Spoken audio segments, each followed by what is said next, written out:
and Montrezl Harrell all having big games in a dominant win over the Mavericks. Jalen, did you like what you saw from the Clippers? I did, and you know how much I love boxing, arguably more than basketball. And watching this series and the Lakers, who I anticipate we're going to win in 5 when it started, it's the culmination of punches. And so now all of a sudden, when you pick a team, it looks good. Yeah, Luka's been outstanding, and he's captured our imagination that let us know that he's going to be one of the great players to do this for a really long time. But what ends up happening in a series is like different rounds of a fight. And later in the fight, those body blows and those headshots start to have an accumulation. There's aches and pains. There's nicks and bruises. You start to get familiar with your opponent, and then your depth starts to play a factor. And one of the things that the Dallas Mavs are going to have to caution themselves going forward is, can Kristaps Porzingis stay healthy? Just think about this, Jacoby. There was a 3 or 4 month span before the bubble started. And he started in the bubble and he looked outstanding at moments. But then now in the playoffs, he's injured. So I just hope going forward with his size that he's going to be able to stay healthy, because they're a dynamic duo. As it relates to the Clippers, they're just a better team. They have more depth. Their big-time players showed up, and that's how you get a victory in the playoff series. You know, I've been working in the media for a very long time, and we always ask for honesty and candidness from our athletes. And we got some of that from Paul George, who after the game said the bubble was getting to him. He said he was dealing with anxiety, he said he was dealing with depression, and he got a lot of support and feels like he's back and engaged. And I just want to celebrate him for being so honest, because that's not an easy thing to admit, especially when you are a star basketball player going on a championship run, to say, listen, I had some trouble for a couple of weeks upstairs in my own mental health. And we're all dealing with mental health problems at some level during this summer. I just want to celebrate him for coming out and saying that. And I hope that he's got it all figured out, because it certainly looked like he did yesterday. What do you think, Jalen? I think you articulated that very well, and I agree with you. Anytime you're dealing with a pandemic and everybody's quarantined, that means you're sitting still. And when you're sitting still, you start to think. You're not under your normal schedule, and people aren't moving and functioning. The economy is horrible. People are losing their jobs. You're not playing the game that you love. There's no fans in the stands. And then you still have to go out and be A+ at your job. I appreciate him saying it, number one, but also saying it as a black man.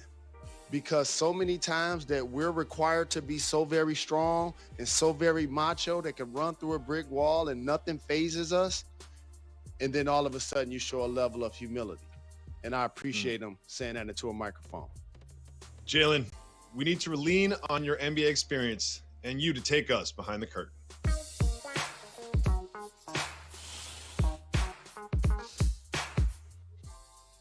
We've all seen it by now. It is Marcus Morris of the Clippers stepping on the injured ankle of Luka Doncic. He has come out and said that that was absolutely unintentional, no intention whatsoever to injure Luka Doncic. Jalen, do you believe him that this was an accident?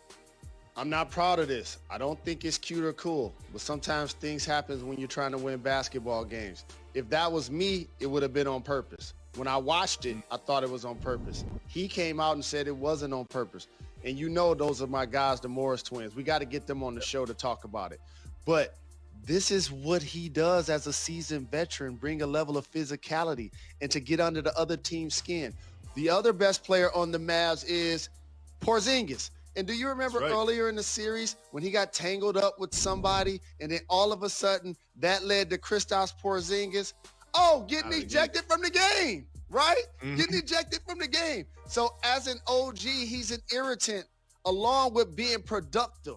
And so I am not surprised that he's only been mixed up with everybody on the roster, including their 2 best players. Well, there's the action on the floor, and of course, there's what's going on in our country in the wake of the Jacob Blake shooting, and Doc Rivers spoke about it after the game. All you do is keep hearing about fear. It's amazing to me why we keep loving this country, and this country does not love us back. What white father has to give his son a talk about being careful if you get pulled over? It's just ridiculous. It keeps going There's no charges. Breonna Taylor, no charges, nothing. All we're asking is you live up to the Constitution. That's all we're asking for everybody, for everyone. Jalen, your thoughts?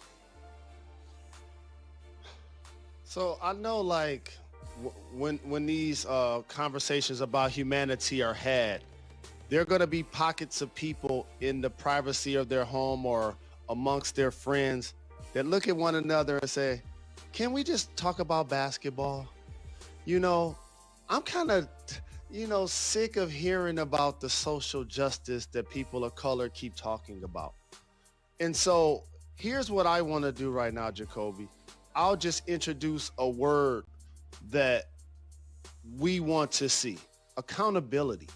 What Doc Rivers just said. We're not asking for anything special. We're not asking for no favors. We're asking to be respected and treated as equal. And so all of the people that he just acknowledged, just think about this, Jacoby. We know sports like the back of our hand. And sadly, I know the names of Tamir Rice and Eric Garner and Trayvon Martin and George Floyd and Breonna Taylor and Ahmaud Arbery. Like, I know these names, and it's important for me to keep saying these names for public consumption, because in most of those cases, and I'm gonna go back to my word, the police who are paid to protect and serve us, and vigilante cops and or those acting on behalf of law enforcement, you know what they did, Jacoby? Lie on the police report. Lie on the police report. And then the cops either don't get disciplined, don't get fired, don't get put in jail. So imagine if somebody committed a crime against you and no justice was served for over 400 years. How would you feel about it? It ain't just happened. Martin Luther King, Malcolm X, we have some of the greatest civil rights leaders of all time. The best thing that has ever happened to the movement is a cell phone. Because now people like Jerry Jones, like, oh, well, this is happening? Yes, this is happening. And we need to get some solutions and make some change.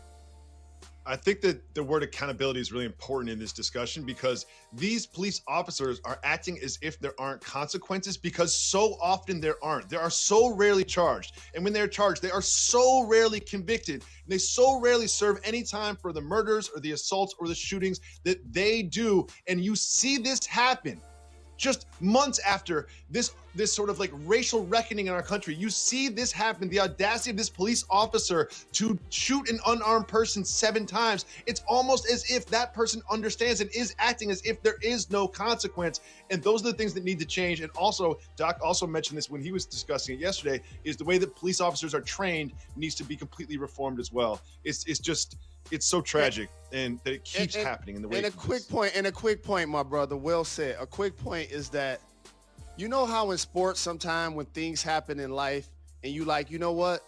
I'm not going to say this or say that because it'll be tone deaf. You would think if they wanted to behave in this manner, okay, they would make sure during a quarantine that they would at least try to clean it up. Jacoby, you